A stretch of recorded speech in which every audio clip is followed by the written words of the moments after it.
Hey everybody, KC here. So the Wall Street Journal had a story about Bonobos. Now, Bonobos is a clothing company. Walmart bought them several years ago. They've got an online business as well as physical stores that they've been opening. And it's interesting, one of the things that has happened with Bonobos is that if you reach out to them online, because you have a question, a complaint, whatever it happens to be, instead of either dealing with somebody in a call center or dealing with some bot somewhere out in the internet ether or whatever, you can actually find yourself communicating with one of their store employees. And the idea is that these employees know the products better than almost anybody else, and therefore they're in a better position to be able to help customers. And some of this was born out of the pandemic because they were trying to find a way to keep those store employees employed and active and productive. And so this is one of the things they've done. Now there's some tensions, right? Because sometimes what will happen is Bonobos has told their employees, listen, if somebody comes into the store, they've got to take priority.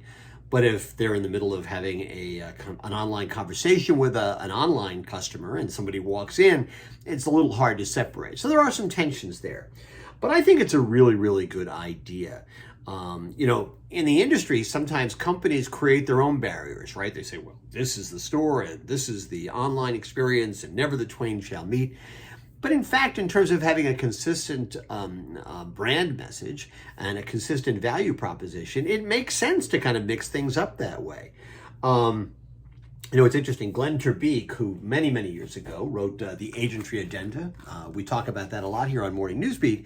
He talked so many times about the idea that companies would be better off if their executives didn't actually have offices at headquarters, but rather were spread out among the stores, that every store should have sort of a couple of offices where corporate executives could spend their time, that in that way, buyers, executives would have a better sense of what customers want and need, and would also have a sense of what the employees were going through. It's all about customer-centric marketing. And when you think about it, why would any retailer not want to be customer-centric? You would think it would be the very definition of their goal and the way they approach the business. That seems to be, to some degree, what it's a hard company to say, Bonobos is doing.